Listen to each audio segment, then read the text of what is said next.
From phallic-shaped soap to scammers to infighting, the book community has been rife with controversies since its inception. Take a trip down memory lane with me, or if you are uninitiated to the book world, please let me impart wisdom on you, because in the great words of Aslan, I was there when it was written.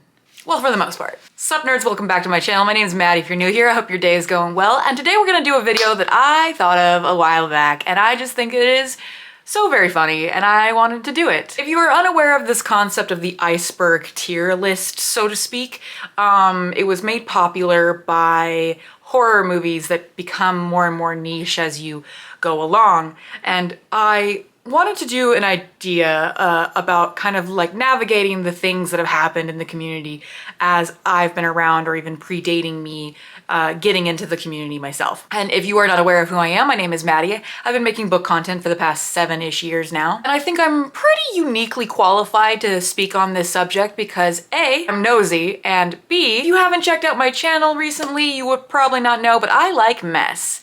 Just like Marie Kondo says. Speaking of, she's on the list. Don't get me started yet.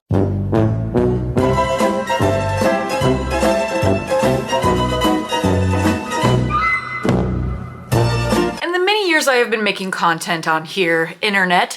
I have made videos and threads about the Twitter controversies of the day or what have you, ranging on like just silly to absolutely batshit insane. The first ever discussion video I did when I was like 21, 22 years old was on the necessity for having diversity in books. Like that was the trending topic of the day. Like, do we really need diversity? And I made a video saying, yes, diversity is good. I want to read diverse books. And that was really early on in my channel, and I am still very, very pleased that I took that route and started making videos specifically on things that I was passionate about at that early point in time. You can't find that video no more because, oh God, it was a while ago and not great, but I still stand by everything I said in it, so there's that. Now, there are going to be some like pretty large things that I will not be mentioning that if you are a community member that you've been around for a while, you probably might notice. Like the more recent things like, oh, I only read fantasy by white authors for escapism. I don't read Black stories, things like that. I'm not going to be touching on elements that are a little bit more serious. These are going to be just, to me, things that happened that I thought were a little tongue-in-cheek, a little fun, because I do think that the more serious topics need to be discussed in and of themselves. Speaking of, I do plan on making a video specifically about fantasy being escapist, so if you're interested in that, give me a little like sparkle emoji down below in the comments. Without further ado, let's talk about the book community iceberg. So as any community is wont to do, with newcomers coming in and people staying on and leaving and all these new ideas, there are a lot of cyclical controversies that come up very commonly in the world of the book community. If I fuck up and say booktube, I'm sorry, I've been in the booktube community the longest. If I'm saying booktube, I mean book bloggers, book Twitter, bookstagram, book talk, what have you. If you make book content, I'm talking about you when I say booktube, okay? Let's just run with that. But as I was saying, the cyclical nature of every community means that you're going to have a very common thread of people getting up in arms about probably a pretty banal topic. And that's gonna be our main line here. And I'm gonna start with audiobooks. Do audiobooks count as reading? I couldn't give a fuck about this question anymore. Yes, they should. Who cares how you imbibe a book into your brain holes? You've read it, count it towards your reading goal. Let's move on. I've also done this iceberg a little bit differently. We're gonna be kind of going about things where you might think one of these controversies is like way more well known, but you might be just part of the book community. This is going to be mostly based on like the outside awareness of things, of how things are happening, because, you know, an average person isn't gonna know what Dick Soapgate is. I'm sorry. But we'll get there. We'll get there. I don't want to jump ahead. Moving on, we're going to have the GQ article about book talk being bad. And this is something that I'm pretty sure people don't know about the GQ article, being a booktuber who wasn't very popular, and then he just started to shit on a whole bunch of book talkers. But book talk itself has had a resurgence of just hatred recently, where everyone seems to think that TikTok and book talk are all just shallow and superficial, and there isn't really a community on there. And I honestly do think that I've fallen into this trap myself. TikTok definitely has this massive power to revitalize the publishing industry, and that is fucking awesome, and I'm so excited. And here's the thing, readers are readers. If there's more readers, there's more people that will hang out in this community, and I fucking love that, especially considering the fact before book talk, booktube was already kind of dying off, and now that we're all kind of changing the way our channels work, it is really exciting to see TikTok become this massive force within the book community. That's super exciting. But TikTok, I think, has become this synonymous thing, or book talk has become synonymous with not necessarily quality writing, and I think a lot of people even outside the book community are aware of that and kind of make fun of book talk for it, and so that's why that controversy itself is going to be up in the top rang with the swanky dude hair, which is going to be what I'm calling this particular first layer, this guy with the swanky hair. Additionally on that, I don't think I put it on the iceberg itself, but like people get so upset about how you organize your bookshelf. Like there's been people who've been pissed off about people flipping their books around. There've been people pissed off about rainbow shelves. There've been people who've been pissed off about pretty much anything. It's like, hey, you know what? You can organize your books the way you want. I don't give a fuck. Now, could you please leave us all alone? Some of us want to take pretty pictures. Leave us, come on, shut the fuck up. That's the thing too, is like people get upset about how many books you read, how little you read, how many books you own, how many books you don't own. It just doesn't make any sense to me, but whatever. We're gonna move on a little bit down the road here into the like slightly disheveled guy territory. And we're gonna use this meme as something that I'm going to call the bimboification of reading. If you don't know this meme, it's very, very common and popular when it's being like attributed to the concept that girls who are readers are more intellectual and less endowed, I guess. And obviously this meme itself has kind of come around. And I'm also going to tie it to a specific controversy that if you have been around the block a few times, you may have heard about, where a guy came on to this platform specifically and just decided to say that like pretty girls don't read or can't read. And if you wear makeup, you can't read. And if you know with Cindy's channel, she made a video kind of making fun of that whole concept, and that's basically the baseline. I feel like getting a little bit more into the actual community controversies, because this guy was very, very abrasive, and I'm not going to be tagging any of the people that made these videos or things like that, just because I don't A, want to give them attention, and B, do not want hate sent their way. So if you know who this is, don't go find him. That would be fucking weird as shit. This was many years ago at this point. So basically it's just an example of a thing that's happened in the community a few times, in all honesty, but this is a particular time that I'm referencing, not related to the meme. The meme is just a way of showing. I should have scripted this, I think. I need water. I'll be right back. There has been an ongoing thing where it's like, if you're a reader, you're not like into makeup or feminine things. Fortunately with book talk, I feel like we've gotten a little away from that storyline, which is kind of awesome in general, but like that was a very common problem when I first started on BookTube. Like you couldn't really like girly shit because we were still very much in the era of not like other girls, and I'm so glad we're away from that. So glad. Now I'm gonna talk about definitely feels like a niche book community thing, but like there were so many articles written about this, and it's another reason why I wanted to make this video. But we're gonna talk about Bigless Dickless. So Bigless Dickless is a Twitter user who made a tweet that just was them gushing all about How to Lose the Time War by a couple of people whose names I shouldn't forget because it's a very popular book. This book is really, really good if you haven't heard of it or don't know what I'm talking about. It is a sapphic romance between two time-traveling warrior people things. Highly recommend it. But Bigless Dickless made this tweet, and all of a sudden the tweet blew up, just went super fucking viral. And all of a sudden, a whole bunch of pieces are being wrote about how the Twitter user's name is Bigless Dickless. And now they're very, very popular, and it's being recommended because Bigless Dickless made a tweet about it. And I think for them that it's just that. That's it. That is the tweet. That is the entire story. A person liked a book, they tweeted about it, their username was funny, and the book community and outside the book community lost their fucking minds about it. That is one of the most wholesome stories I've ever heard about, and it's still one of my favorite things to this day. All right, we're gonna get into medium dishevelment. We're getting a little bit deeper here. Let's get into one of my all-time favorite, if not my all-time favorite controversy. Dick Soapgate. I love telling people about Dick Soapgate. I absolutely love telling people. It is my all-time favorite thing in the goddamn world. So basically, there was a book box where you subscribe and you can get a monthly book. And in it, there's like little trinkets or things like that.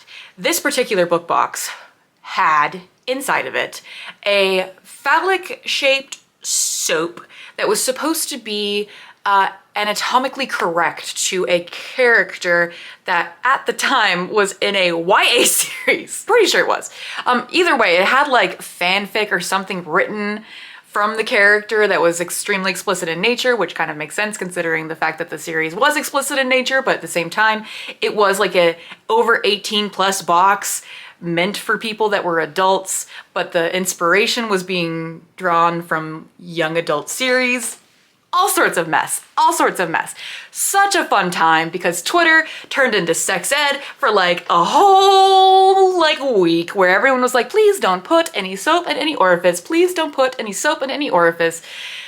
You get my drift. It is still one of my favorite stories. Absolutely. I do put it a little bit lower because no like random person out in the wild when I go sick like soap dick has been like, yeah, I totally know what you're talking about. Not a single person knows what that is until I tell them, and not a single person will ever forget after I tell them. So there's that. Moving on, we got something a little bit more recent that happened and was in the news because this was definitely something that like had a little bit of legality problems to it. We're gonna talk about Susan Meacham. And now obviously I am name dropping this person because that is very relevant to the story. Susan Meacham was a romance author who recently came back to life. You heard me right. So Susan Meacham was an indie published romance author who supposedly had committed suicide. 3 months, 6 months, I don't know exactly how long it's been since that, where she was pretending to be her daughter online. She came back and was like, oh, by the way, I'm not dead, and here I am, welcome back. I have a video where I read one of her books. It wasn't very good, but that is still one of my favorite situations because it was new. It was definitively new. I know people have said like things like that or crazy shit has happened in the publishing world, but that was very, very different, I would say. Like considering everything. I'm pretty sure my friend Rachel, she's got some videos on what's going on behind the scenes with that author. Definitely check those videos out because that was a fun time. That was wild. All right, now we gotta go even a little bit farther. The dishevelment is getting a bit out of hand. Let's talk about Handbook for Mortals. Now, I like this controversy specifically as well because it is one where I was working at a bookstore and on Twitter where we all got real fucking confused one day because there was a book on the YA New York Times best-selling list, and that meant the bookstore's best-selling list as well that I worked at, that wasn't YA, first of all. It was adult romance, and second of all, no one had heard about it. No one. It had just appeared out of nowhere, and it was called Handbook for Mortals. And this book is atrocious. It is so bad. It was sold out everywhere at that time, so no one understood why or how it was supposed to be the best-selling book of that week. And it was basically fraud.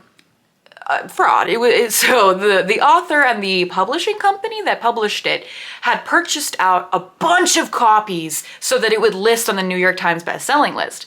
Now, Twitter is where this was so much fun because within 72 hours, the book Twitter community realized it was fake and got it removed from the New York Times best-selling list.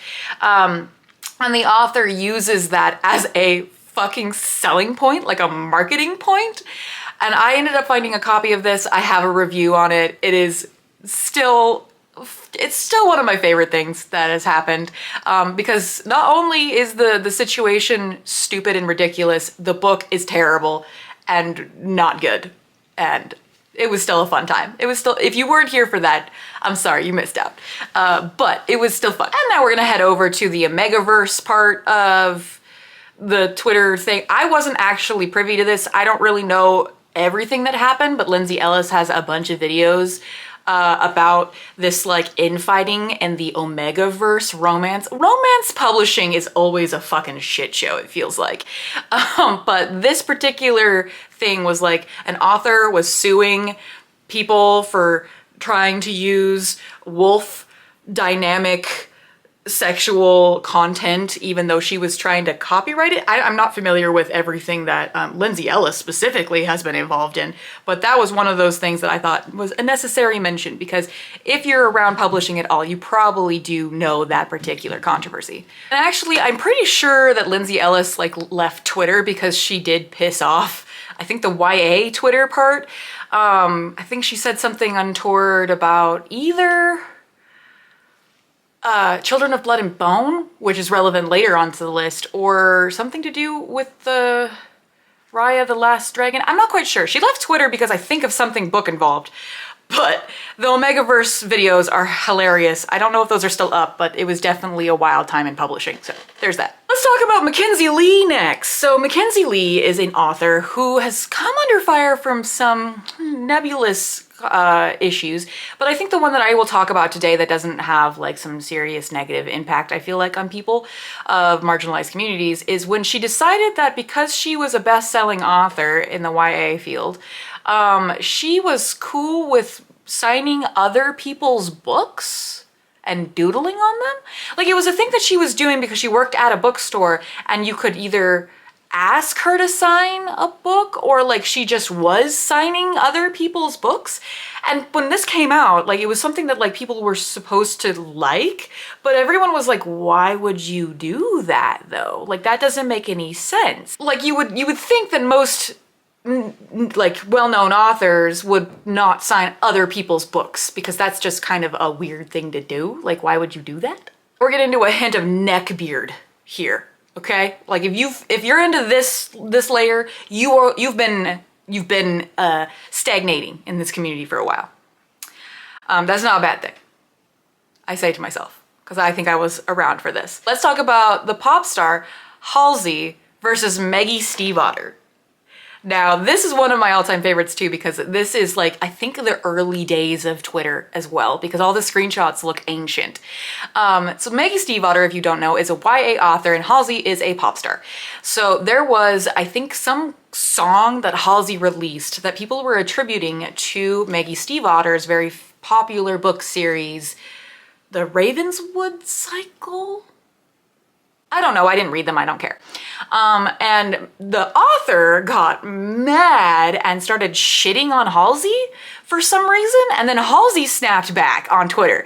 I'll find the screenshots and put them up here. Editing Maddie will have to do the grunt work here in this video, but this was one of those situations that just feels like it should never have happened, because from what my recollection is, Halsey was either a teenager or very, very young at the time, like young 20s, and Maggie, to my knowledge, was a full-grown adult, picking fights with a pop star on Twitter over her fans attributing just a random song to her book. Like, if that is not the storyline, I'm sorry. I didn't really research these before sitting down to film.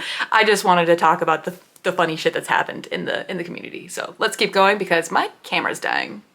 So I did say that we were going to talk about Children of Blood and Bone. This is a YA novel that was really, really popular when it came out. The hype and the marketing push for this first book in this series was insane. Children of Blood and Bone, Tommy Adeyemi, came on to Twitter, I think it was Twitter, yeah, and basically accused Nora Roberts of stealing her title. And this was an interesting situation in and of itself, because as a newer, smaller author, there isn't really a rule book to don't do stupid shit on the internet. And this is one of those things where I feel like really there should have been someone going, don't do that. Because Nora Roberts is a huge author, huge romance author. And the book that she was publishing had been like in edits and in like the docket for like maybe a year before Tommy's was even like marketed at all. And so people were pretty confused by the like kind of really condescending tone that Adeyemi's tweets had. And I can understand why. Like, it was definitively not it was not a good time, and it's one of those times where I don't feel like the author deserved all the hatred she got, because it was a mistake to definitely say that. And I hope that it did not, you know, cause lasting damage to the series, even though pretty much nothing else that I think I've seen from her has reached the same amount of height that Children of Blood and Bone had. I never finished the series to my knowledge, but it was definitely a wild time, to say the least. Also mention here that there was a lot of BookCon bullshit for a while there. If you've been around for a while, BEA and BookCon were huge. They were this big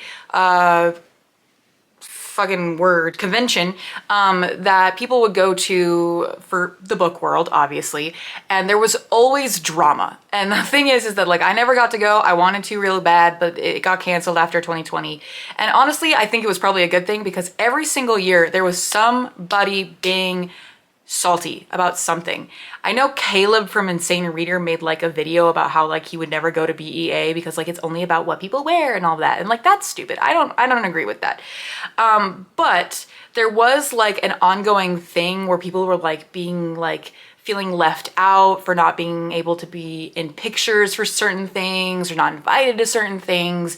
And the infighting was always just awful. And on top of that, literally every single year, there were people going to BEA just to get ARCs, advanced copies, and sell them on eBay. Like, it was immediate. And it was always like, just like, there's a good reason why that was shut down, because it was clear that people would go not because they actually wanted to meet the authors and like connect with the community members, mostly just because they wanted to get an ARC and sell it for like $100, which is insane because you shouldn't sell ARCs in the first place.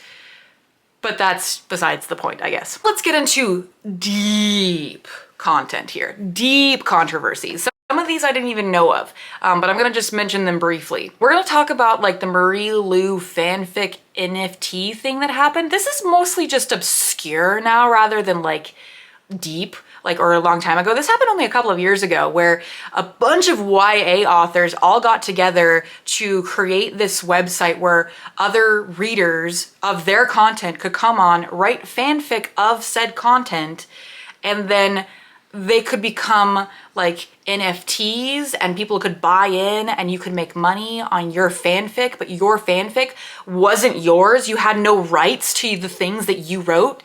And it was insanely fast how quickly that shit went downhill. Like, everyone went, why are you doing this? Don't do this. And within like a week, I think it just got canceled immediately, which I'm not surprised by. I'm very glad that those authors decided to go in a different direction, because oh god, yikes. We're also going to talk about a very, very small, I think, controversy that I just find funny, because I remember people getting so up in arms about this.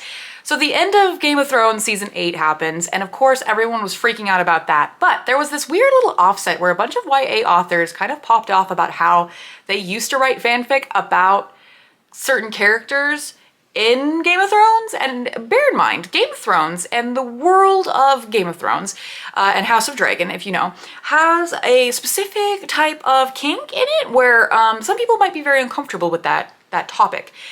These authors, though, very casually talked about their Inchmest stuff that they've written before, casually on their main accounts. And for me, I don't know if I would ever do that, but once again, there is really no rule book to Twitter.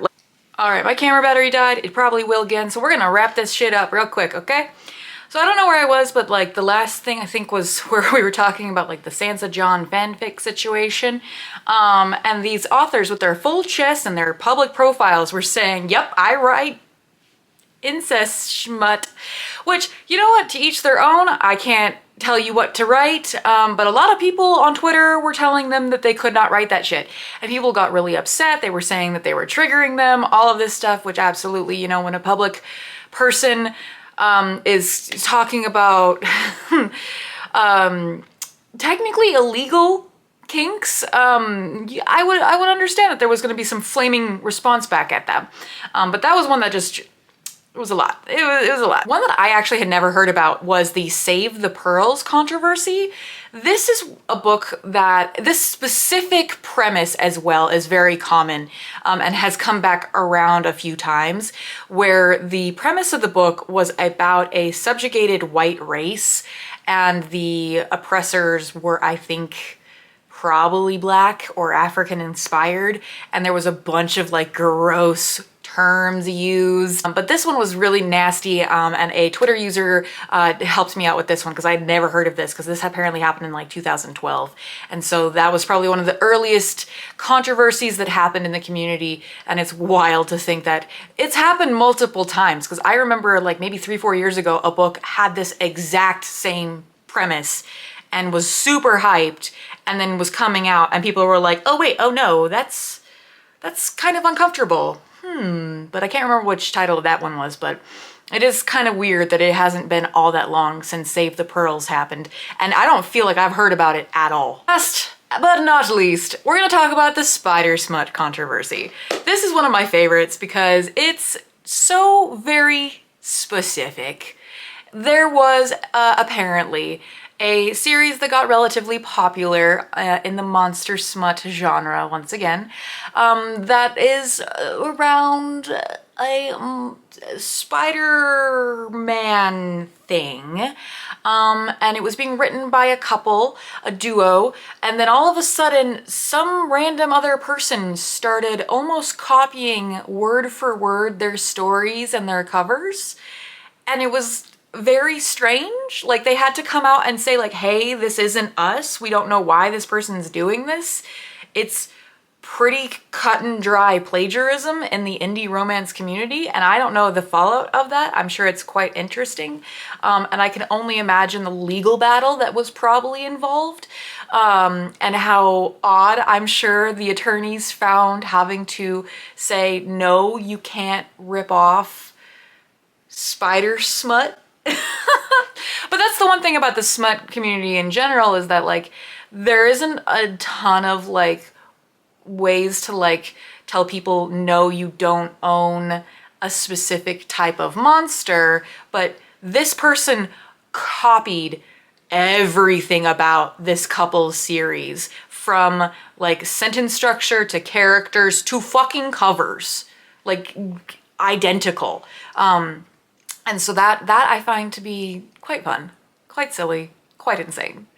And if that isn't just the cream of the cream, bottom of the iceberg pick, I don't know what is. Thank you so much for watching, guys. If you made it to the end of this video, please give me like a freezing cold emoji, like a little ice cube, or like a shivering thing. I don't know, be smart with it. I don't care. I'm gonna go now, guys. Like, subscribe, all the good stuff. Bye!